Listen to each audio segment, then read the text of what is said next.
चलिए स्टार्ट करते हैं आज का सेशन। तो फ्रेंड्स, आज हम बात करेंगे न्यू टॉपिक परमाणु मॉडल के बारे में और तत्वों का आवर्ती वर्गीकरण। इससे संबंधित आपकी आरबीएससी बुक के जो भी इम्पोर्टेंट क्वेश्चन है वो मैंने इस वीडियो में सारे इनको इंक्लूड किया है। एक एक लाइन आपकी आरबीएससी की इसमें आपको मिलेगी, ठीक है। और सब कवर कर लिया है मैंने इस वीडियो में इस टॉपिक से संबंधित। फिर भी अगर कोई पेंडिंग रहता है तो मैं इसका सेकंड पार्ट आपके लिए बना दूंगा। चलिए ठीक है, इसको स्टार्ट करते हैं। लिंक जो है टेलीग्राम का वो मैं आपको डिस्क्रिप्शन में प्रोवाइड करवाता हूँ, वहाँ से आप उसको ज्वाइन कर सकते हैं ताकि आपको टाइम टू टाइम आपको क्या मिल सके, वीडियो की नोटिफिकेशन वहाँ मिल जाए, ठीक है। चलिए फर्स्ट क्वेश्चन देखते हैं। देखिए फर्स्ट क्वेश्चन क्या है, निम्न में से सुमेलित नहीं है। आपको बताना है जो ऑप्शन आपके सामने है इन चारों में से कौन सुमेलित नहीं है, ठीक है। तो फर्स्ट है प्लम पुडिंग मॉडल, थॉमसन ने दिया। त्रिक नियम डॉब्राइनर ने दिया। अष्टक नियम न्यूलैंड ने दिया। और आधुनिक आवर्त नियम मेंडलीफ का। तो आपको बताना है कि असुमेलित कौन सा है। तो एक ही क्वेश्चन में देखो जो चार ऑप्शन है वो चार ऑप्शन ना होते हुए चारों के चारों ही अपने आप में क्या है, एक एक क्वेश्चन बन चुके हैं, ठीक है भाई। इस बात का ध्यान रखना। और आज के जो प्रश्न हैं उनमें एक ही प्रश्न के जो चार ऑप्शन है चारों के चारों ही अपने अपनी लाइन पे क्या है प्रश्न बनते हैं, ठीक है, रीट एग्ज़ाम के लिए। तो इसमें जो असुमेलित है यानी कि जो सुमेलित नहीं है वो आपका फोर्थ ऑप्शन होगा। कौन सा? आधुनिक आवर्तनी जो सारणी है ये किसने दी है? मेंडलीफ ने नहीं दी, इसलिए ये रॉन्ग हो गया। तो ये किसने दी है? हेनरी मोजले ने दी है, ठीक है भाई। प्लम पुडिंग मॉडल जो थॉमसन ने दिया, आपको ये कोई नहीं पूछेगा कि भैया तरबूज किसने खाया था, थॉमसन ने। बूंदी के लड्डू किसने खाए थे, थॉमसन ने। कोई नहीं पूछने वाला। आपको पूछेंगे प्लम पुडिंग मॉडल दिया है। इसके अंदर ये समझाना क्या चाहते हैं कि जिस प्रकार तरबूज के जो बीज हैं वो बिखरे रहते तरबूज के अंदर, उसी प्रकार एक परमाणु में जो इलेक्ट्रॉन है बिखरे रहते हैं और जो बाकी हिस्सा बचता है वो उसका धनावेशित भाग होता है। जितना धनावेश होता है उतना ही ऋणावेशित भाग होगा। दोनों एक दूसरे को न्यूट्रल कर देते हैं, इसलिए परमाणु क्या होता है? उदासीन होता है। तो थॉमसन ने बताया था कि परमाणु कैसा होता है? उदासीन होता है। वहीं पे बात करें कि त्रिक नियम का क्या मतलब है, जो डॉब्राइनर ने दिया था। इनके अनुसार जो प्रथम और तृतीय जो परमाणु हैं या जो तत्व हैं उनका परमाणु भार उसका औसत मध्य के परमाणु भार के क्या होता है? बराबर होता है। पहले और तीसरे तत्व के परमाणु का जो भार है उसका औसत मध्य के परमाणु भार के क्या होता है? बराबर होता है। ये किसने बताया? डॉब्राइनर ने। तीनों ने तीन तीन के समूह बनाए थे, इसलिए नाम क्या पड़ गया? त्रिक नियम इसको रखा। अष्टक नियम जो न्यूलैंड ने दिया था, इसका क्या मतलब है कि पहले तत्व के गुण किसके समान होते हैं? आठवें तत्व के समान होते हैं। ये बात किसने बताई? न्यूलैंड ने बताई। और इसे सारेगामापा जो सरगम होती है उसके आधार पर भी इसको अपने मानते हैं, क्योंकि उसमें भी 7 सुर होते हैं। 8वां फिर पहले जैसा सुर आ जाता है, इसलिए सुर के आधार पर ये इसको अपने जानते हैं। और लास्ट जो है आधुनिक आवर्त सारणी जो कि हेनरी मोजले ने दी है, परमाणु क्रमांक के बढ़ते क्रम के अनुसार उन्होंने इसको बनाया था। लेकिन यहाँ पे जो असुमेलित है, इसलिए ऑप्शन तो हमारा यही है। मेंडलीफ ने कॉर्निस इससे पहले वाली जो सारणी दी थी उसमें इन्होंने क्या कहा था? इन्होंने परमाणु भार के बढ़ते क्रम के आधार पर उसको बनाया था। होप आपको ये क्वेश्चन समझ में आ गया होगा। नहीं समझ में आया तो कमेंट कर सकते हैं। चलिए नेक्स्ट क्वेश्चन और इम्पोर्टेंट है। देखो इसमें भी जो चार ऑप्शन है अपने आप में एक एक क्वेश्चन बनते हैं। डाल्टन के परमाणु सिद्धांत से संबंधित असत्य कथन कौन सा है? परमाणु अविभाज्य कण है। प्रत्येक पदार्थ छोटे छोटे कणों से बना है जिसको अपने परमाणु कह देते हैं। भिन्न भिन्न तत्वों के परमाणु भार, आकार व रासायनिक गुण भिन्न भिन्न होते हैं। और फोर्थ ऑप्शन है रासायनिक अभिक्रिया में परमाणु पुनर्व्यवस्थित नहीं होते हैं। ये इन्होंने कह रखा है। तो आपको चुनना है राइट ऑप्शन की असत्य कथन कौन सा है। तो फ्रेंड्स इस क्वेश्चन का जो आंसर होगा वो होगा आपका ऑप्शन नंबर द ही होगा। इन्होंने लिख दिया कि रासायनिक अभिक्रिया में परमाणु पुनर्व्यवस्थित नहीं होते बल्कि ये होते हैं। रासायनिक अभिक्रिया में परमाणु पुनः व्यवस्थित होते हैं। कहने का मतलब ना तो परमाणु को नष्ट किया जा सकता है न ही परमाणु को बनाया जा सकता है। तो ये रॉन्ग स्टेटमेंट है इसकी। बाकी ब और स ये तीनों सही हैं, ठीक है। सत्य कथन है। असत्य कथन ये है जिसको मैंने सत्य करके आपको बता दिया कि ये पुनर्व्यवस्थित होते हैं असल में, ठीक है। लेकिन इन्होंने असत्य पूछा था तो ऑप्शन आपका द हो जाएगा भाई। नेक्स्ट रदरफोर्ड के परमाणु मॉडल की विशेषता नहीं है, आपको ये बताना है रदरफोर्ड के परमाणु मॉडल की विशेषता क्या नहीं है। तो परमाणु का संपूर्ण धनावेश व द्रव्यमान उसमें व्यवस्थित नहीं होता, यानी कि परमाणु में। इलेक्ट्रॉन वृत्ताकार पथ में गति करते हैं जिसे कक्षा कहते हैं। थर्ड ऑप्शन है परमाणु विद्युत उदासीन होता है। और परमाणु में नेक्स्ट ऑप्शन है परमाणु में धनावेश का आयतन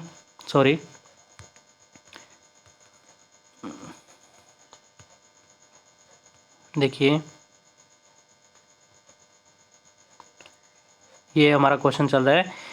फोर्थ ऑप्शन जो है हमारे पास है परमाणु में धनावेश का आयतन उसके कुल आयतन की तुलना में बहुत कम होता है।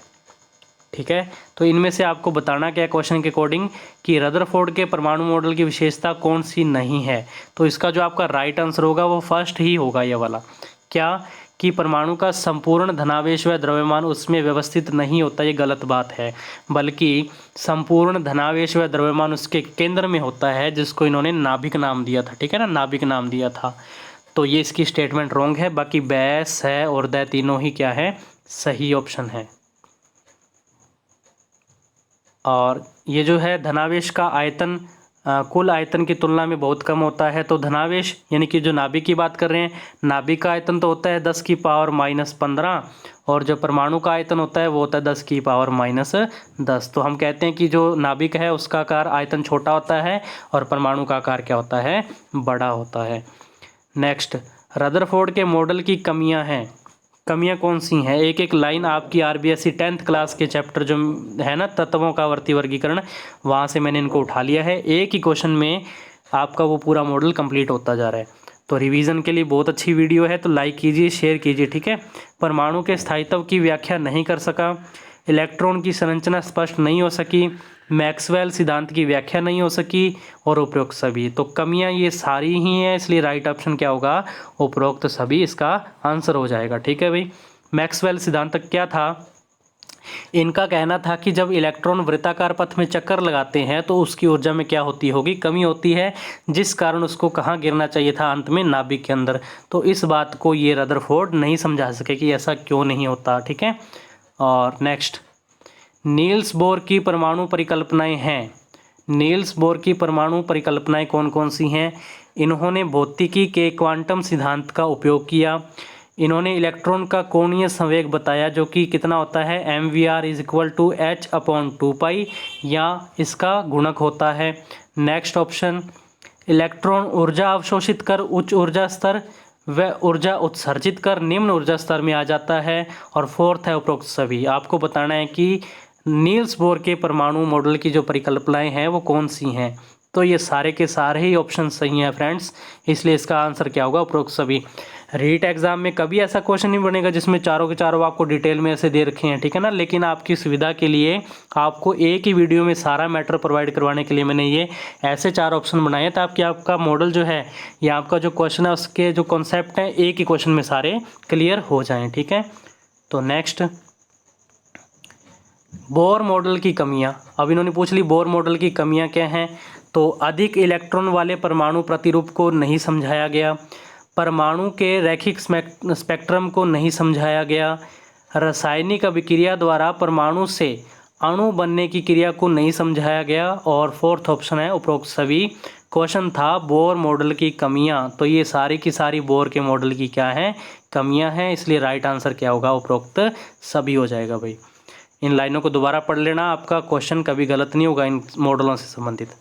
और ये अपने आप में एक इम्पोर्टेंट क्वेश्चन है। देखिए क्या कि जो हम पढ़ते हैं मेंडलीफ की आवर्त सारणी, उन्होंने जो जगह छोड़ी थी और उनकी जगह पर इन्होंने नाम यूज़ किया था, एका बोरॉन, एका एल्यूमिनियम, एका सिलिकॉन।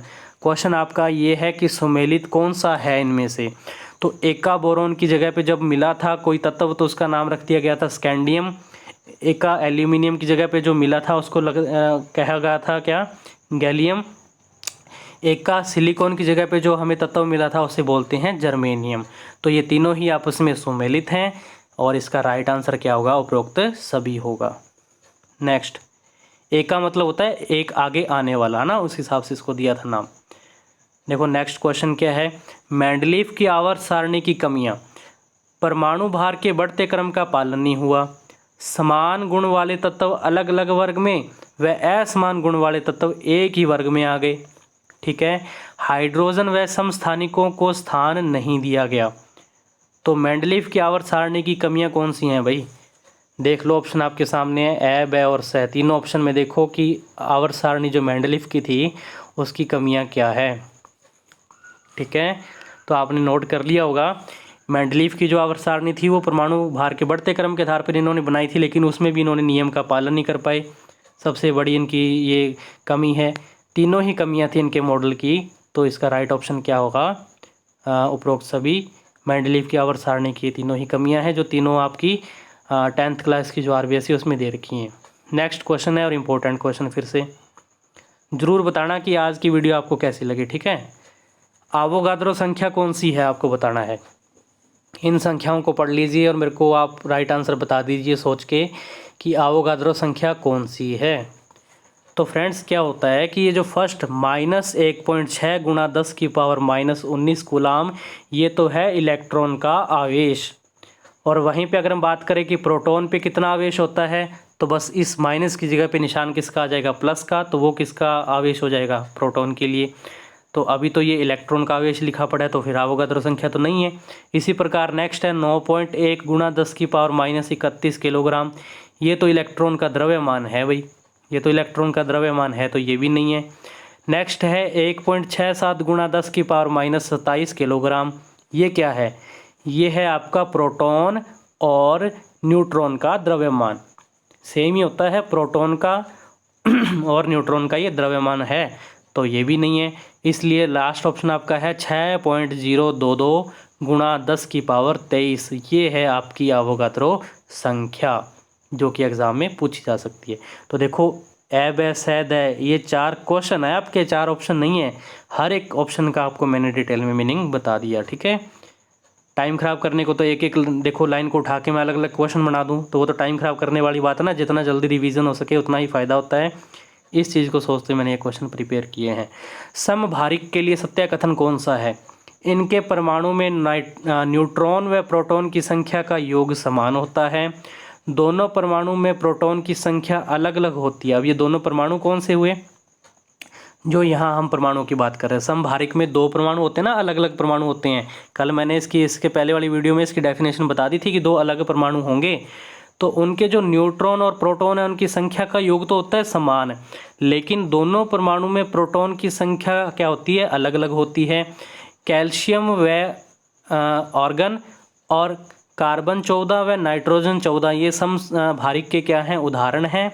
और 4th ऑप्शन है उपरोक्त सभी। आपको बताना है कि सत्य कथन कौन सा है। तो फ्रेंड्स, ये सारे ही कथन क्या हैं? सत्य हैं। राइट ऑप्शन आपका क्या होगा? उपरोक्त सभी हो जाएगा। तो ये थे आपके इम्पोर्टेंट क्वेश्चन। टॉपिक था आपका परमाणु मॉडल, तत्वों का आवर्ती वर्गीकरण। बहुत सारे आपको क्वेश्चन मैंने यहाँ पे सॉल्व करवा दिए हैं। मॉडल तो मैंने सारे ही इस वीडियो में ले लिए हैं। तत्वों का आवर्ती वर्गीकरण अभी और भी पड़ा है, जिसमें हम आयनन ऊर्जा, इलेक्ट्रॉन लब्धि एंथैल्पी, है ना, सहसंयोजक त्रिज्या, वान डेर वाल त्रिज्या, या इनके बारे में अपने डिस्कस करेंगे डिटेल में नेक्स्ट वीडियो में। और वीडियो को लाइक कीजिए, शेयर कीजिए, चैनल को सब्सक्राइब कीजिए। मिलते हैं नेक्स्ट वीडियो में नए टॉपिक के साथ। तब तक के लिए धन्यवाद।